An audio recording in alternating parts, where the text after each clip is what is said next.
3 days after the 4th of July. Okay, so I went down on the hottest day of the year with the, what kind of warning was that?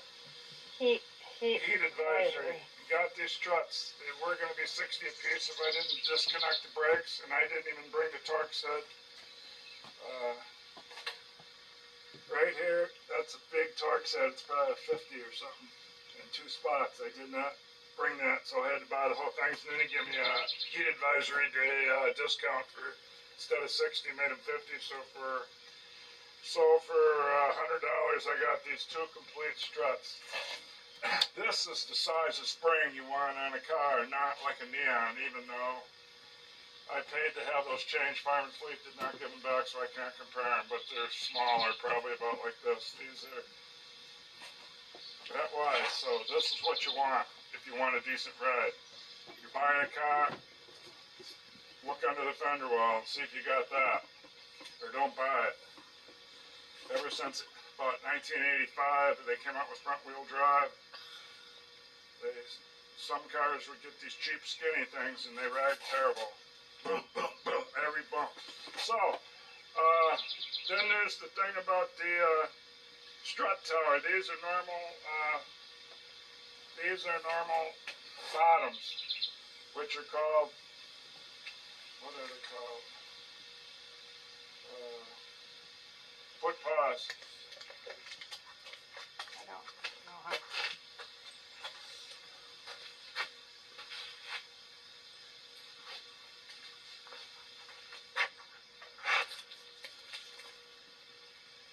Okay, that's the complicated steering knuckle. It's the part that steers the car that the strut hooks to. That's the complicated GM steering knuckle they decided to put on Grand Prix.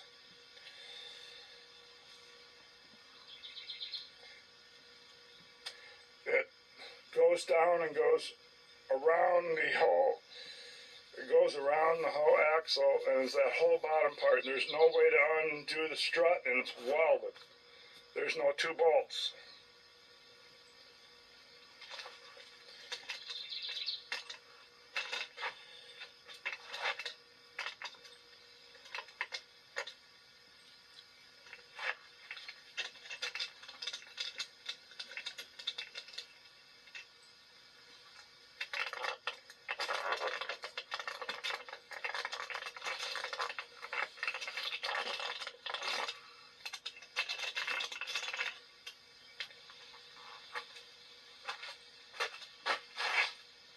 Now, as you can see, this one has the 2 bolts.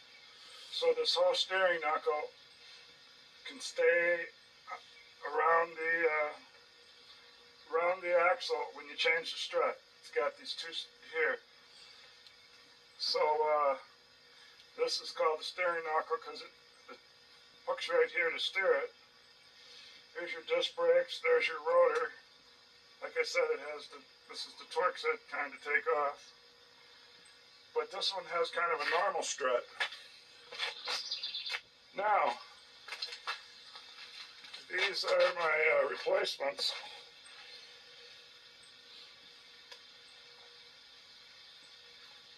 From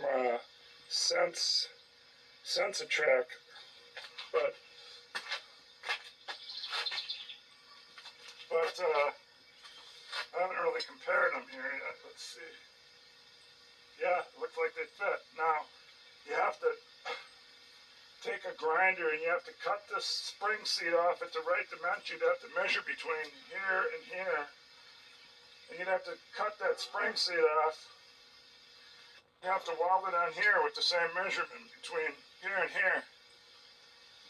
So, without buying these at the junkyard, I could have never used these. And look how much easier it is to change the struts.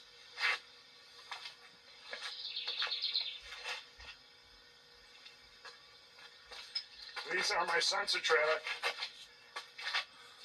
They go in there and you have to cut this bottom spring hanger by measuring in here off and weld it on here by measuring the sand. And it looks like the spring hanger has this shelf that points directly flush with the lugs. So you have to get that correct too. So you have to get that centered between the two bolts, and you have to get the measurement right, and then you have to weld it on this one. What that does to the thing filled with gas, I don't know. But you have to, or I couldn't use it. I suppose they weld these before they fill them up, so I don't know if I could even use these. And this is retracted when you ship it. This washer keeps this in. Take this off, it'll pop out.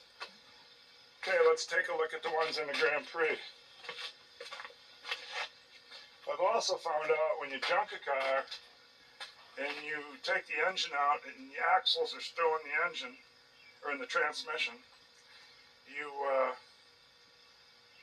the back of these, this bearing in here and this seal just pop right out, and the tire goes flying, but it still has the lug nuts bolted to it and it breaks. Because this needs to have a bolt on each side of it to hold it in, and that's what the axle is. The axle is like a bolt coming up to it, and then you put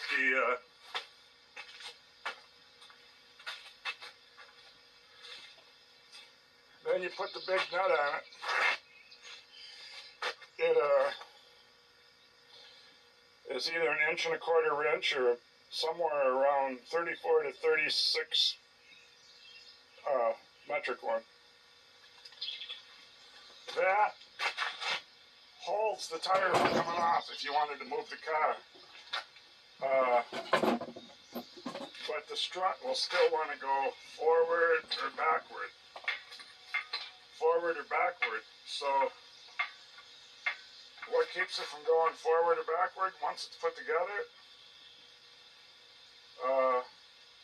The A-frame on the bottom.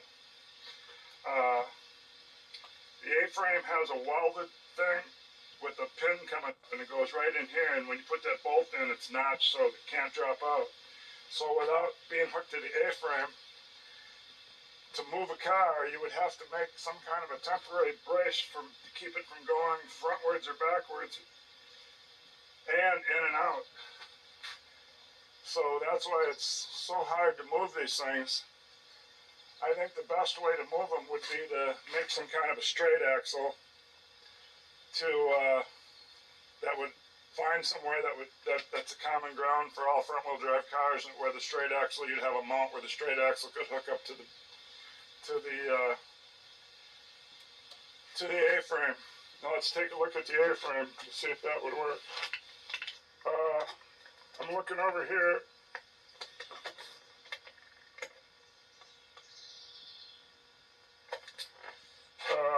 This is that strut that has all this welded stuff on it. So not only changing this spring hanger, you'd have to change this whole thing. And then if you used a strut I bought, you'd have to cut off the bolt mount thing. So the reason I can't point out the A-frame is because there's no A-frame because the cradle's out. Here sits the cradle. And voila, there's the A-frame. Right there. So when that's under the car, you get a bottom to put a pin. You get a bottom to put a pin through this hole.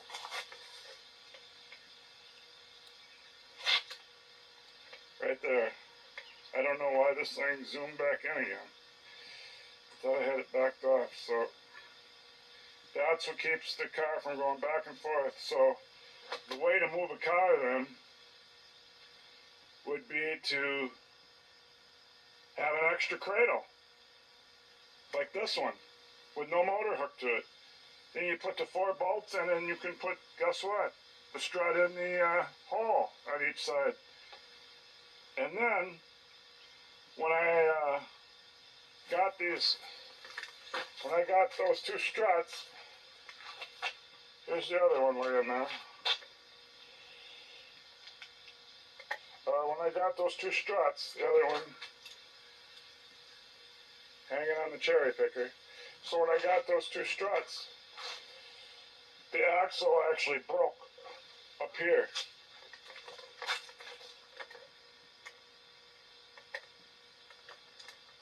Came apart right here. And the boot came out with, left the 3 bearing cups sitting there. So I should have bought those axles, because then if I were ever going to move a car, I could put the bolt through there, which will keep the wheel from falling off, and put the big nut on it. Now, getting smarter.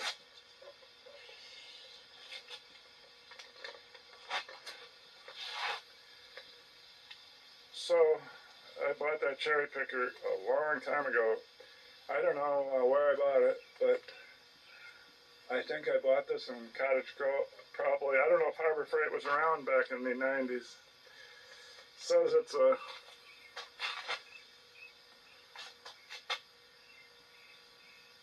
I can't make it out.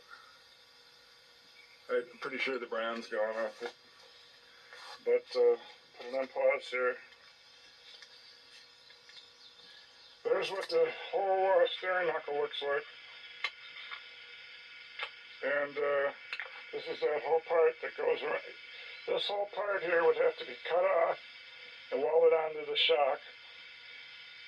And then here's the spring hanger that comes with it, all welded on. So that's quite different. Now, while the engine was tore down, there are two fuel lines that go on the end of the fuel rails. You can see ours is the one where the curve here happens before the round thing. Don't get mixed up and get this one here where the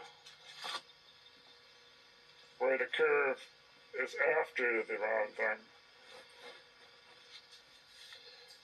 So this was the previous engine before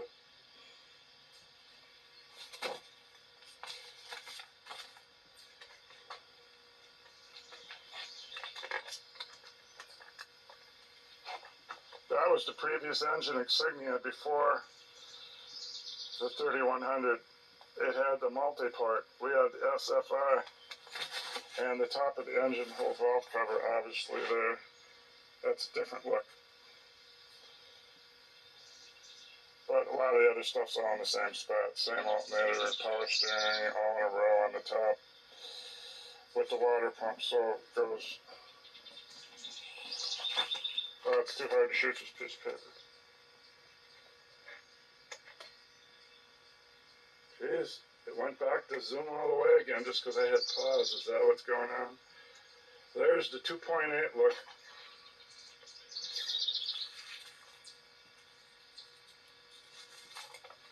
Why is this so difficult? Jeez, it keeps zooming back. That's the 2.8 look. Again, same alternator, power steering, and water pump in a row there. At least I think the water pump's there. And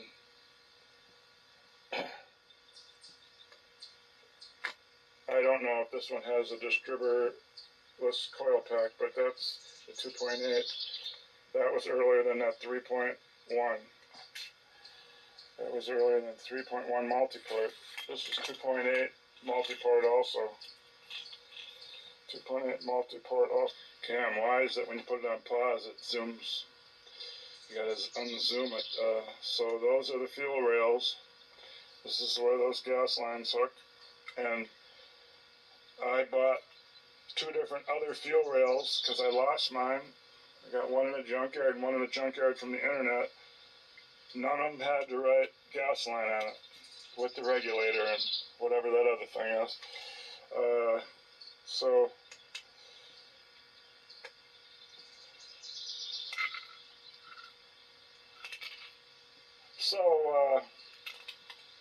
But able to strip the ones off the old motor, which I didn't want to do because that's a running motor. Okay, this is my last chance to shoot the fuel rail. There's the passenger side. There's the front, starter side, so the radiator side. And tranny side, driver side. And up on top you got the windshield. And on the windshield side, you got the steering pump. So it's rack and pinion, it's called. It's got the, there's your tie rod end on each side, of course. It's got a rag on it. And this is your part that goes up to the steering wheel. And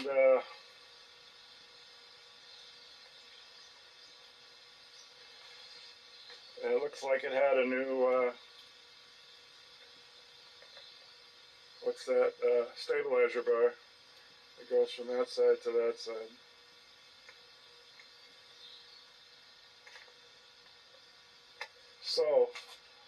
So then I gotta lift this up and remove the bricks, slide that under there, and the transmission here, bolts will go, those right there, will go to those. That says driver's side. And the front will go to these brand new mounts I put in right here. They go to passenger side. And it sits in there crossways. And in the front, you got the starter. You got the lines coming. I painted them green there. You got the lines coming from the transmission cooler. You got the oil filter. You got the big air conditioning compressor.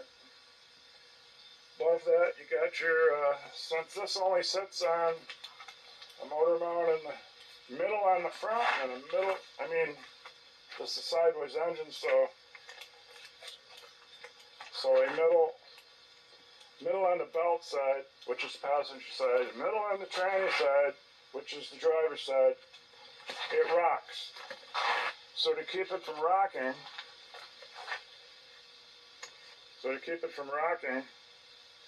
you have these things. They're motor mounts on the top.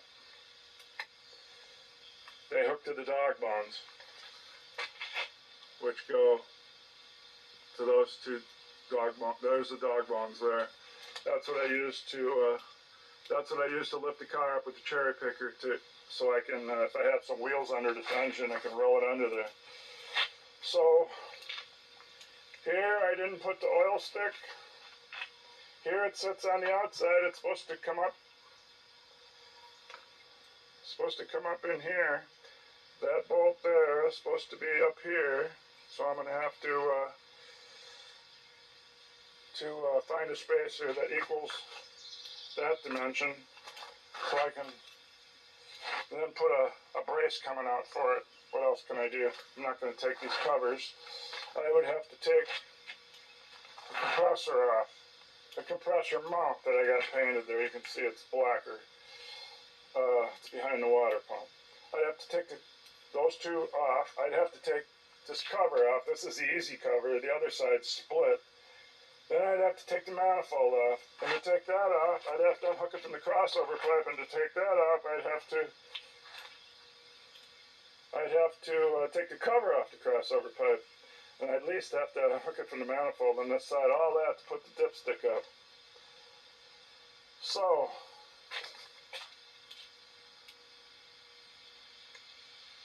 the starter got dropped when I had it sitting on that brick. It's bent the bolt down a little bit to see if it'll work. The block always has this G on it.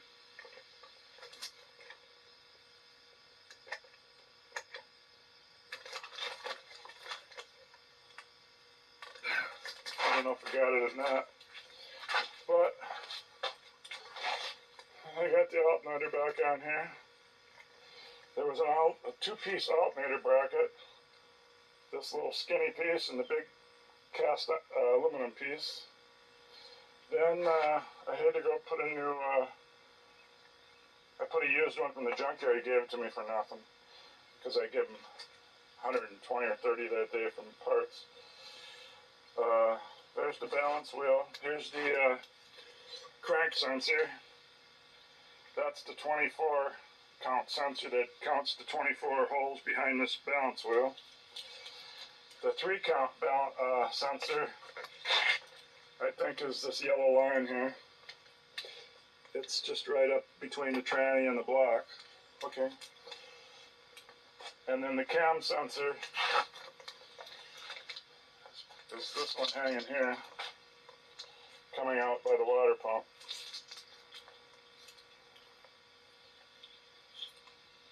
Yes, I got it marked. Camshaft position sensor, full name.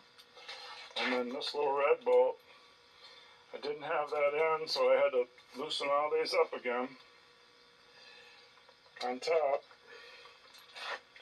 And this guy at the junkyard down there, when I got the fuel rails, had the gaskets put in, and he put in all new bolts, so I got all those new bolts. One was longer. I forgot which one it is. There's one that is longer because it goes through the power steering pump, so bracket, so it's this one. That one. And I didn't have the map sensor in there, so I had to get that in there. And I didn't have these wires coming out right, this green wire. That had to come out between 3 and 5. 3 here and 5 there. It had to come out, and it has to go underneath the whole thing, not through these holes here. Not through those. It has to come out underneath the top intake manifold. Show you better on this side.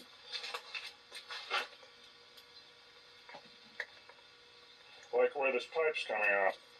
It's under. It's not stuck up through here. It's under, so you can lift this cover off without affecting that. Okay, there's that one thing on the end of that fuel rail. This is just a normal gas line on this side. But it still comes out. It has that big nut on it, and it comes out this thing. And the other side, I think, is the regulator side. I'm not sure. Then I had to do all that work with the PCV valve tubing because I broke the one. So I loosened the one up and put it back in. I stole this one off the engine, but that one was froze. This one came from the '94 Cutlass Sierra S in trim level. And that starter that's sitting right over there, that came from the '94 Cutlass S because it's from a 3100 SFI. He acted like it wouldn't fit, but it's the same underneath. The starter has, sure it's all greasy yet, but I can turn it around. The starter has a long hollow hole.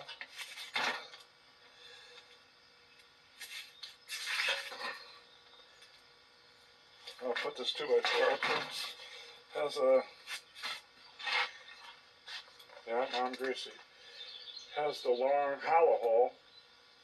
This is the one that makes the bolt, when you're putting it up there, can come out here on this side, and you can't get it started. Yeah, that took me, because I wasn't under the car, it was hanging on the engine stand.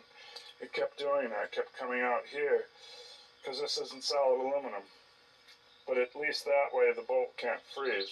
But I had to heat both these up to get them out, and I could not get it up off that car down there. He put it on the back of a truck, and I could get the struts out.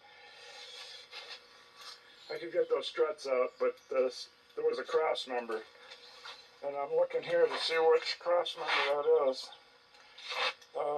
Would have had to been this one, but that said that 94 Cutlass Sierra S was a Y body, so you'd think it would have the same cradle, but it seemed like this, when it's in the cradle in that one, this beam here, there was a beam covering it up. I couldn't get it. They took it off for free because I was paying $40 anyway.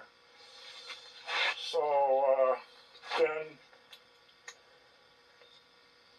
in that cover, these little bolts that are metric, that are 6s probably, I found out quarter equals 6 metric, 5/16 equals 8 metric, probably these. And then the next size up is 10, which probably equal 10, which probably equal probably these here on the head. No, those would be more than, yeah, those would be 3/8 kind of. But those would equal an American 3/8, and those would be 10 for bolt size. I don't know what wrench size, but 10 for bolt size. So most of the wrenches, you don't have to get all the metrics out. You're mostly going to use, unless you're doing that tiny little quarter-inch bolt, you're mostly going to use the 10, the 13, and the 15, and the 18. And like I said, that big nut from the axles was 1.25 inch socket of work. Or I don't even have big metrics as far as I know. I wouldn't have a 36-inch metric.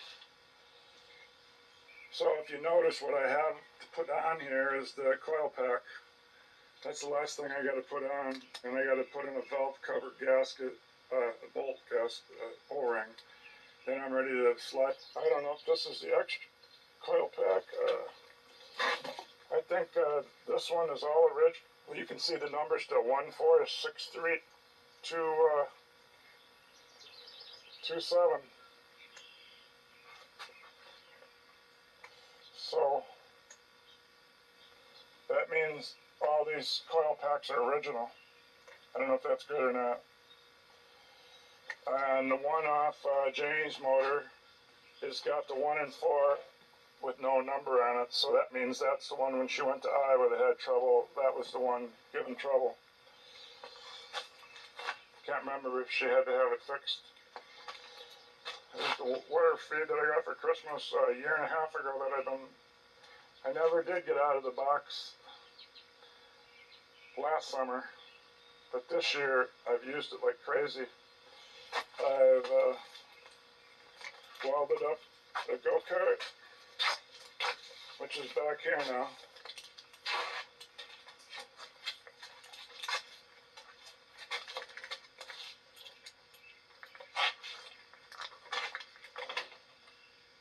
This is where it got moved to. I did a quick paint job because I thought it looked so ugly. I tried to copy the yellow, orange, yellow, white scheme on the floor pan. Then when I was dragging in here, I caught something and had to re-weld the end by the seat floor pan welds. That's the area I had to weld with that wire feed. That's the biggest hole I plugged with my wire feed still. I found out when you're plugging it, boy, when I turned the kite around, I had a 1/2 inch weld of solid metal in the back from plugging it, but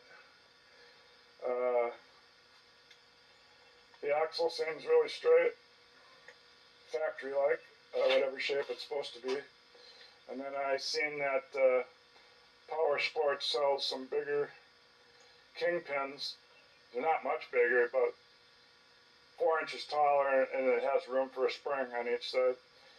Probably should replace them with that. And the back axles need new live axle bearing holders. And I need to get the variable speed clutch bought, and I got to move the engine mount to the middle. And this axle doesn't seem to have the groove, the 1/4 inch keyway done from a milling machine all the way across. It's just on each end for the each tire to have a keyway, and then in the middle for the sprocket and the disc brake. But instead of going continuous, I don't get why they wouldn't just machine it continuous all the way across like Tom did on my car in high school.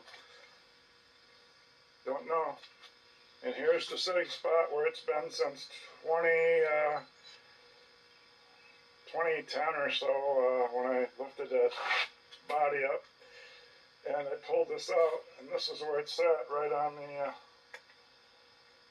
the cradle. But there's that original coil pack. The first one doesn't, I wrote a number there, it is in orange. I put the 1 and the 4 because that must be the pack she had changed. But I took the feel rails, and I don't think I stole too much other stuff off it. I stole that one tranny line fitting down in there, but that's it.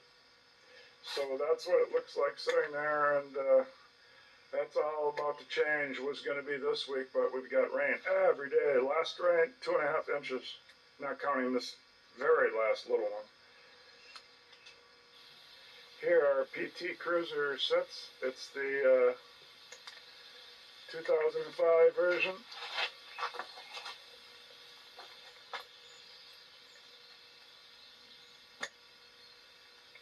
But the sun's really bright and shining this way, so we won't be trying to do much more with that. My ride car still got the Lincoln that I want to fix now because I want a nice ride. Still got the 2001, so the Lincoln's a 90, I think. This is a 2005 PT Cruiser. Mine's a 96 Plymouth Neon. Janie's the 2001 Stratus. This is a 2005 Sunflower. Not Sunflower, it's a Sunfire. There's the back of that Dodge truck that made into a pickup, and I got the, let's see, if you look out there, you might see the green car, green Neon 95 Dodge with the engine out and the new engines in the back of that trailer still, and around the corner there, and way out in back there, all I see is the Buick. The truck and the Neon, the truck and the 88 Escort, and the both 88 Escorts are way back down in the brickyard with the 14-foot trailer and the 77. And so we still got the wartime 44H, the 51H, and the 41H. Got two 41Hs. That was the one where somebody's got a lot of new parts on it, where it's real tight, where they put oversized rings. You got to pull it to start it. I don't know, the only. And in the Farmall Cub, I'll get on here when I go over by the garden.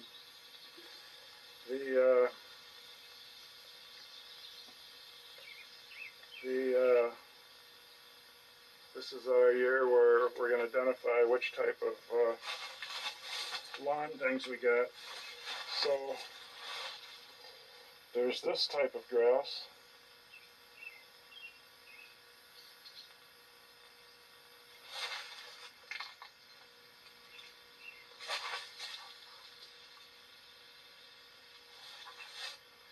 That's the way the satellite points a little to the west from south, and it's now hooked up.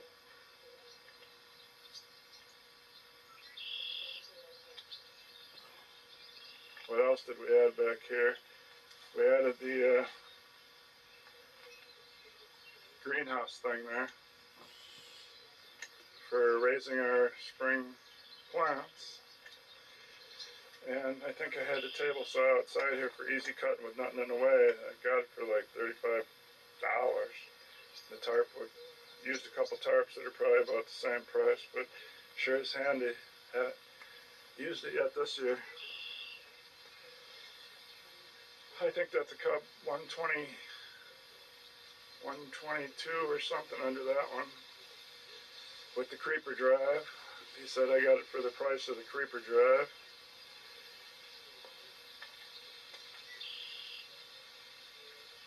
And way out there is a baler I got for scrap price. It would really take some doing to get going, I think, because I think on both outside balers, or at least one of them, you have to take out the whole plunger and put in new bushings, the metal that it slides on to keep it accurate for cutting and keeping the knives real close together for cutting. This could be an expensive video. I know I've jerked the cord twice instead of pulling on the power cord. There's the 47 Cub. That only starts when you pull it, but then it does stay running, it doesn't overheat, and does the whole garden. But this year in 2022, would have cultivated in June. Does sound like we got to check the oil in the transaxle. And the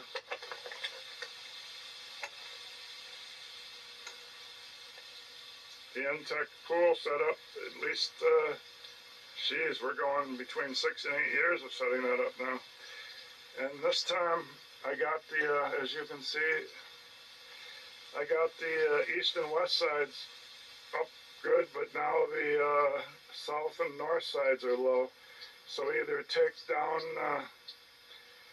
but you can't tell for sure. I think I had it about perfect because the poles start popping through the tarp. And so that's why it's all goofy now. With the south side really bad. They sunk in really deep over there, so that means next year I got maybe put a cement rim of just like a cement little footing all the way around that's level, that the poles actually would stay on so they don't drop. What an idea. That would be some work. Probably have to put a pole in the middle, make the circle. Probably have to measure it when it's up to see what the widest, because you don't want to make the cement circle where the poles don't hit it, or you spend all that money and then it doesn't do any good. Because if you only want to make it like 4 to 6 inches wide.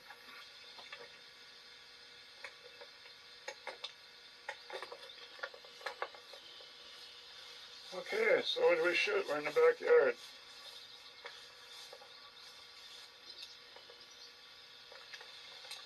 Try to keep all these untwisted. We're on record. I don't know how. It doesn't seem like it's focusing any of this backyard stuff, but probably look different in the video. That thing sure shot up.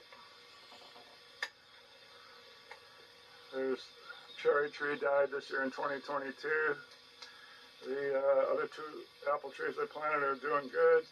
Never did get a plum put in there where the cherry tree was. Pool's looking good. Of course, I can't see what it looks like. This looks like a blur because of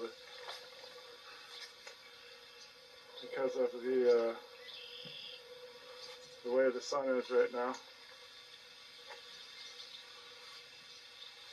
But you can see the queen blue side, the algae island, and some queen there and there. We just have to get a pool, bottom of the pool vacuum that will vacuum to the outside ground without losing much water.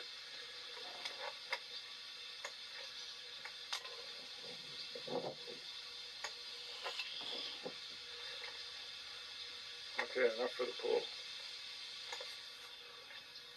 Can't even tell which way I was zooming. Okay, let's grab the extension cord thing. I'll push pause till we will. Okay, here's our garden for 2022. We put in 50 pepper plants. We had 22 and she must have bought over 30. They all had cages. This year was the first time we had cages left. So there's something we didn't plant. There's one of the peppers there. The tomato plants are getting pretty big now. They're at least up a foot. I'd say 16 or 18 inches. And I can't see nothing on the monitor because of the sunlight. It's like watching TV outside. So I don't know what you can see. The lettuce is little or nothing. I'll have to buy it from the farmer's market, I guess. But that is what we have with the leaf lettuce, wherever it is. Weed. There's leaf lettuce. And so this year, most of the stuff we grew was cauliflower. Cauliflower everywhere. There's a nice tomato. And the outside row, there is some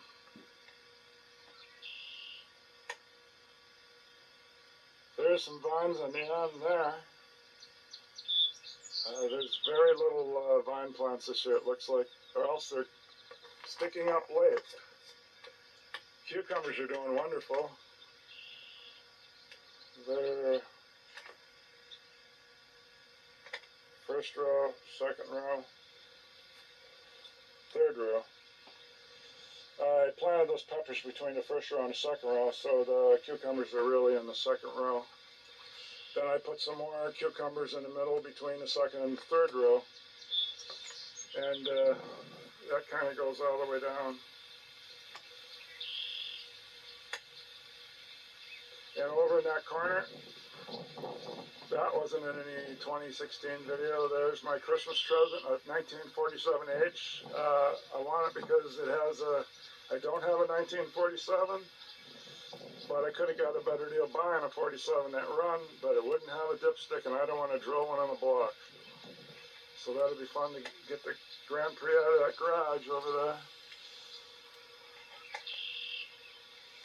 That's going to be my workshop within the next week. That thing should drive out of there. Got to get that engine frame cradle under